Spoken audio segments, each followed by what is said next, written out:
Noida sector 150, एक premium sector, एक खुला गड्ढा और एक सॉफ्टवेयर इंजीनियर। नाम याद रखना, युवराज मेहता। 16-17 जनवरी की रात युवराज अपने कार से घर लौट रहा था। रोड पर कोई वार्निंग नहीं, कोई बैरिकेड नहीं, कोई रिफ्लेक्टर नहीं, और अचानक कार एक पानी भरे मौत के गड्ढे में जा गिरी। युवराज तुरंत नहीं मरा, वो 90 मिनट जिंदा रहा। कार की छत पर चढ़ा, फोन की फ्लैशलाइट जलाई, चिल्लाया, अपने फादर को लाइव लोकेशन भेजी। पुलिस आई, फायर ब्रिगेड आई और SDRF की टीम पहुंची, लेकिन रेस्क्यू नहीं हुआ।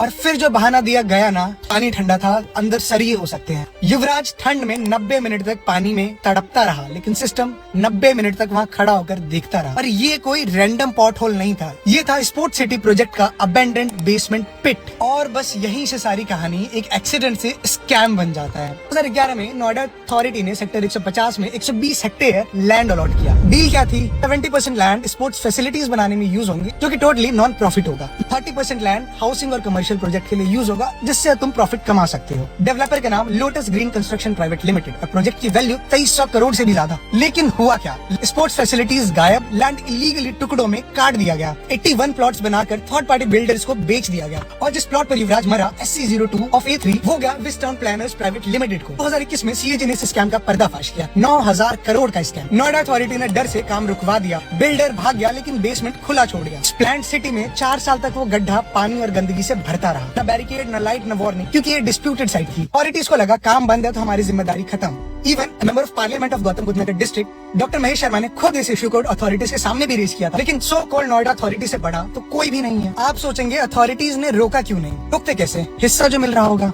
ये मैं नहीं बोल रहा, इलाहाबाद हाई कोर्ट ने फरवरी 2025 में ये साफ कहा, such a massive scam cannot happen without the involvement of Noida authorities officers holding the key posts। Court ने कहा ऑफिसर्स ने अपनी आंखें बंद रखी, क्योंकि बिल्डर्स फ्लैट्स बेच रहे थे बिना स्पोर्ट्स फैसिलिटीज बनाए। सवाल सीधा है, किन ऑफिसर्स को फ्लैट्स मिले, किन्हें प्लॉट, किन्हें गिफ्ट्स मिले और किन्हें बेनामी एडवांटेजेस इस इलीगल काम को इग्नोर करने के लिए। सैटेलाइट इमेज दिखा रहा था 2021 से 2026 तक ये गड्ढा एक परमानेंट स्वयं बन चुका था, पर किसी ने फेंस नहीं लगाया, किसी ने वार्निंग नहीं दी। युवराज की मौत के बाद विश टाउन के डायरेक्टर और लोटस ग्रीन के मास्टर डेवलपर्स को अरेस्ट कर लिया गया। नोएडा अथॉरिटी के CEO लोकेश M का ट्रांसफर कर दिया गया। और जब यहाँ सिस्टम फंस गया तो विक्टिम को ब्लेम करने लगे। युवराज के अगेंस्ट बार का एक वीडियो चलाया गया, एक नैरेटिव चलाई गई, जिसमें बताया गया कि वो ड्रंक था। 5-6 घंटे पहले का वो वीडियो, कोई एविडेंस नहीं, कोई मेडिकल प्रूफ नहीं, FIR में कोई इंटॉक्सिकेशन कंफर्म नहीं। युवराज मेहता की मौत एक एक्सीडेंट नहीं थी, ये था करप्शन और नेग्लिजेंस का रिजल्ट और इस स्कैम का लास्ट चैप्टर।